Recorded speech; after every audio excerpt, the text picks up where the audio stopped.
Au nom du Père, du Fils et du Saint-Esprit. Amen. Amen.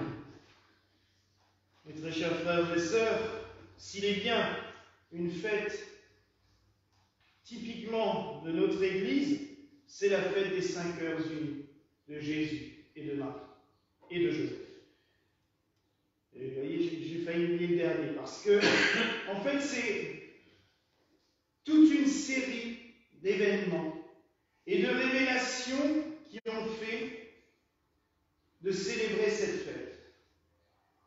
Et j'aimerais, avant d'entrer dans pourquoi vénérer les 3 5 heures, même si, quand nous prononcerons la consécration à la fin de la messe, que vous garderez, même si j'ai fait une erreur de frappe monumentale sur le titre, vous garderez quand même la feuille parce que la prière, elle est très belle et vous pourrez la conserver avec vous. Cette consécration nous fera comprendre exactement pourquoi nous nous consacrons aux 5 heures unies. Pourquoi est-ce qu'il est important d'être unis dans cet amour avec eux? La dévotion aux 3-5 heures a commencé par le cœur de Jésus. On dirait c'est logique. Et c'est vrai que c'est le premier qui s'est révélé au monde. Pas au XIXe siècle comme certains le prétendent, mais dès le début de la mystique rénale, c'est-à-dire XIIe siècle, on a commencé, les religieuses, à vénérer le cœur de Jésus. Je pense à Sainte Mechtilde de Helfta, Sainte Gertrude de Helfta aussi, qui ont écrit des textes splendides sur l'amour du cœur de Jésus. Mais cette dévotion vient déjà de l'évangile de Jean. C'est lui qui nous raconte comment le cœur de Jésus est transpercé, qu'il en coule du sang et de l'eau se répandant sur la terre. On a toujours voulu chercher à entrer dans ce mystère du cœur de Jésus qui est un cœur aimant, offert à toutes et tous. Au XVIIe siècle, c'est Saint Jean-Eudes, un grand saint français de l'école française de spiritualité, qui a développé cela en disant « mais le cœur de Jésus est forcément uni à celui de sa mère et inversement, puisque elle a vécu au plus profond de son âme, de son cœur, tout ce que le Christ avait vécu. » Et là, on a commencé à vénérer le cœur pur, ou le cœur immaculé de Marie. Point d'orgue, au même siècle, le Christ apparaît le monial, à Sainte Marguerite Marie Alacoque pour lui dire « Voici ce cœur qui a tant aimé les hommes, faites-le connaître, diffusez le culte, faites une basilique. » Elle sera construite plus de 2 siècles après, mais il avait demandé tout cela. Au XIXe siècle, on a concrétisé, j'allais dire, les vœux en l'honneur du Sacré-Cœur de Jésus. On a construit cette belle basilique de Montmartre. On a construit d'autres sanctuaires dans le monde, parce que, en même temps que la France construisait un sanctuaire au Sacré-Cœur, on a construit une basilique sur une montagne au-dessus de Barcelone, on a construit une basilique à Rome, on a construit des basiliques en l'honneur du Sacré-Cœur un peu partout, pour faire comprendre au monde que ce Jésus, que des fois on présentait un petit peu lointain, un petit peu distant, était tellement proche de nous, par son amour, son cœur ouvert à chacun. Et comme s'il avait fallu attendre que le culte du Sacré-Cœur se diffuse partout, c'est à ce moment-là que dans un village du Portugal, et je suis content que Maria ait oublié de reprendre sa statue jusqu'à maintenant, parce qu'elle est toujours là, Notre-Dame de Fatima, et c'est à Fatima que la Vierge a dit, à la fin d'une de ses apparitions au mois de juillet 1917, et à la fin, mon cœur immaculé triomphera. Nous rappelant que, comme l'avait promis Dieu à Ève, ta descendance écrasera la tête du serpent. Et oui, mes frères et sœurs, ne l'oublions jamais. Et l'Église a toujours vu Marie comme la descendante d'Ève qui écrase la tête du serpent. Donc, par le cœur immaculé de Marie, nous pouvons obtenir toutes les grâces et surtout chasser tout ce mal qui peut nous oppresser et nous éprouver.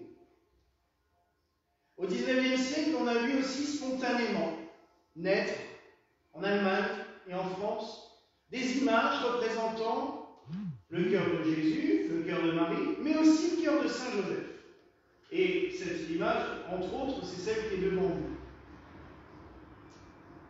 L'Église n'en a pas parlé du tout et n'a pas voulu en entendre parler, mais on a laissé faire parce qu'on s'est dit qu'automatiquement, dans le cœur de Saint Joseph devait être présent Marie et Jésus. Il les a aimés plus que tout, il les a protégés, il les a soutenus. Automatiquement, ce cœur devait aimer l'humanité aussi. Et quand le cœur immaculé de Marie a été vénéré, son culte répandu, car à la suite des apparitions de Fatima, Marie est apparue plusieurs fois sur Russie dans les années 20 pour lui dire que tous les samedis on vénère mon cœur immaculé, qu'on célèbre une fête en son honneur. Ce que nous avons fait hier matin, puisque le vendredi qui suit la fête de Dieu, c'est le cœur de Jésus, et le samedi, le cœur immaculé de Marie. C'est à partir de ce moment-là qu'est née aussi la dévotion au cœur très clément de Saint Joseph. Comme si le Seigneur attendait à chaque fois que quelque chose soit bien institué pour enseigner la suite. Donc on a commencé à voir des gens vénérer le cœur de Saint Joseph. Et dans les années 90, dans un village du Brésil, un jeune homme qui s'appelle Edson a vu Saint Joseph lui apparaître et lui dire: maintenant vous pouvez vénérer mon cœur très aimant. Oui, mon cœur très aimant. Il aime tout le monde peut le venir, le prier. Et je pense que vous toutes et tous qui êtes ici avez pu déjà goûter à quel point Saint Joseph peut nous aimer et nous exaucer, et nous combler de grâce et de bénédiction. Et ce culte est venu, mais pour l'instant il est encore très discret. Même nous, tout au début, quand on a commencé, quand Saint Joseph, c'est pas nous qui avons commencé, c'est nous qui avons commencé à prendre de plus en plus de place ici, on n'a pas forcément pensé tout de suite à fêter le cœur de Saint Joseph. On ne savait même pas que cette fête existait. Mais le Seigneur nous avait préparé. Quand on a créé la juridiction de l'Union apostolique gallicane, qui est une des juridictions de l'Église gallicane, et qu'on m'a consacré évêque, la première chose que j'ai fait juste après ma consécration, pendant les vacances, nous sommes allés en Bretagne dans un sanctuaire qui s'appelle Kérésinen. Et ce sanctuaire est justement dédié au cœur de Jésus et Marie. Parce que, au début du XXe siècle, une dame a vu les cœurs de Jésus et Marie et qu'on lui a demandé de les vénérer. Et dans ce sanctuaire, j'ai consacré notre union apostolique gallicane aux cœurs unis de Jésus et Marie, en leur demandant de prendre le contrôle de l'Église. Que ce soit eux qui gèrent et que nous voulions vraiment leur être totalement dévoués. Forcément, quand on a eu vent du cœur, de la dévotion au cœur de Saint Joseph, ça nous a paru tellement clair. On dit: bah oui, on le met avec, on le prend avec nous. Et on s'est rendu compte que tout collait ensemble, tout allait super bien. Et du coup, le mercredi qui précède les fêtes du Sacré-Cœur et du Cœur Immaculé, on a rajouté le cœur très aimant de Saint Joseph, pour en arriver à cette apothéose du dimanche qui suit, la fête des 5 cœurs unis de Jésus, Marie et Joseph. Dernier clin d'œil, c'est que quand le Père Glenn a cherché un dessin pour mettre sur ses armoiries lavées, il est tombé sur ce dessin des 3 cœurs ensemble, il me dit: moi je vais prendre ça. Mais à l'époque, on n'avait pas encore institué la fête du cœur de Saint Joseph. Mais il dit: ah, c'est chouette, c'est beau, ça me parle parce qu'il aime beaucoup Jésus, il aime beaucoup Marie, et Saint Joseph, il avait déjà commencé à travailler en nous, alors il a dit: je prends ça. Maintenant, on se rend compte à quel point c'était important. Qu'est-ce qu'on peut trouver? Ah oui, dans les cœurs de Marie, Jésus et Joseph. Une école, c'est ce que j'ai dit mercredi. Pour moi, c'est la plus belle université. Le cœur de Saint Joseph, c'est la meilleure classe pour apprendre la méditation. Le silence. Oui, moi, le silence. Bon. Mais c'est vrai, Saint Joseph le silencieux, je vous le rappelle, il est là aussi. Saint Joseph, face à tous les problèmes de la vie, on ne le voit pas érupter, on ne le voit pas se mettre en colère. Non, il prie. Il se pose, il médite, et surtout il agit. À chaque fois. Il prend les décisions qu'il faut. Marie, si je la répudie, elle va être lapidée. Non. On l'envoie chez Élisabeth, sa cousine, et on attend de voir ce qui va se passer. Résultat des courses, l'ange lui apparaît en lui disant, en gros, t'as bien fait, prends-la comme épouse, il n'y a pas de problème. C'est Dieu qui a mis son enfant en elle. Vas-y. Et il y aura toujours comme cela. Saint Joseph prend des décisions, s'occupe de ce qu'il faut faire, il est soutenu par les anges, donc par Dieu, dans ses actions. Saint Joseph ne prend pas des décisions n'importe comment, il prie, il médite. Donc, nous pouvons vraiment apprendre ça de lui. Puis nous avons le cœur immaculé de Marie, cœur très pur, qui nous apprend justement cette pureté, de ne pas chercher tout le temps les complications, de ne pas chercher les choses n'importe comment, mais de les prendre telles qu'elles sont.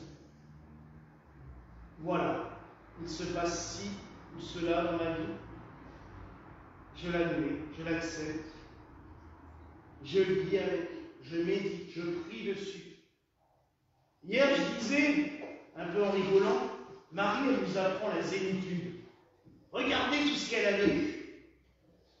Regardez tout ce qu'elle a vécu. Et pourtant, l'Évangile nous parle toujours d'une chose. Et Marie gardait toutes ces choses en son cœur et les méditait. Et elle nous apprend, je dirais, à faire de chaque événement de notre vie une expérience. Elle nous apprend à tirer un enseignement dans tout ce que nous vivons tous les jours. C'est beau. Ne pas prendre les événements comme des cailloux ou des pierres qui nous tombent sur la tête, comme des fardeaux qui s'ajoutent dans une botte au point qu'on n'arrivera plus à bouger, mais comme des enseignements, comme de l'éducation qui nous dit, voilà, tu as appris ça, continue, avance, ne perds pas l'espoir. Parce que je vous rappelle que Marie, c'est la mère de l'espérance, avant tout. Et Jésus, qu'est-ce qu'il nous apprend? L'amour. L'école de l'amour. Apprendre à aimer Jésus envers et contre tout, à aimer les autres. Vendredi, on n'était pas nombreux, donc je vais vous redonner un témoignage qui nous a bouleversés, Antoine et moi. Je l'avais vu il y a des années, mais je ne l'avais pas percuté.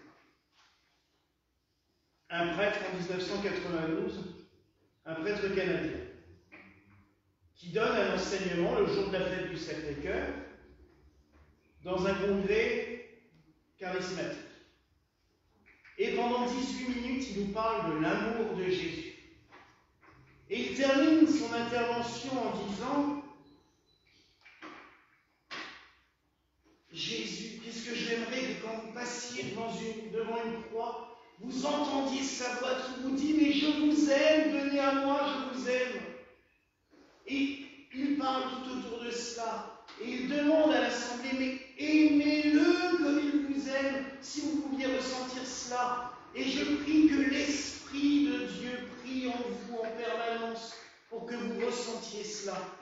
Et il le dit avec une ardeur et il termine, il est à la fin de son exposé, je prie pour vous que le Seigneur vous fasse entendre sa voix, qu'il nous aime. Et il dit encore cela. Oui, Seigneur, merci de nous aimer. Merci, Seigneur. Et il tombe, mort, fini. Mais dans une extase On le voit qui tout au long de son exposé, qui devait être une conférence comme il en avait fait une centaine avant, mais on le voit totalement transfiguré par l'amour. Il ressent cet amour au plus profond de lui, et je dirais même qu'il meurt en voyant cet amour. On le voit dans ses yeux au moment où son cœur lâche, il est en totale extase. Alors, je ne dis pas qu'il faudrait tous mourir comme ça, même si ce serait la plus belle des morts. Mais de pouvoir ressentir ne serait-ce qu'un petit peu de cet amour. Alors oui, mes frères et sœurs, n'hésitons pas à nous confier aux 5 heures unies de Jésus, Marie et Joseph. On y trouvera tout ce dont on a besoin pour notre vie, pour notre spiritualité, pour notre éveil, pour notre évolution. Pourquoi chercher dans des livres de théologie souvent compliqués? Je vous rappelle ce qu'un de mes profs de théologie m'avait dit, le père Véron. Et malheureusement, c'est ce qui lui est arrivé. Il l'avait prédit, mais ça c'est arrivé. Il m'a dit, oh là là, plus tu fouilles dans les livres, plus tu essayes de comprendre tout cela, moins tu crois en Dieu. Parce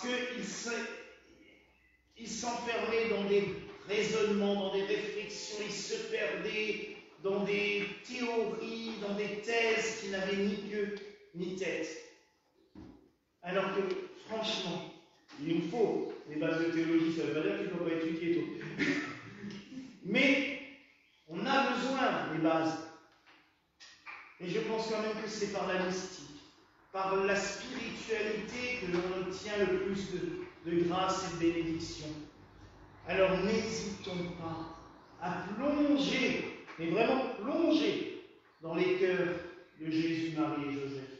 Laissons-les nous enseigner, laissons-les nous éduquer, qu'ils nous apprennent tout ce que l'on doit faire, qu'ils nous donnent cette force.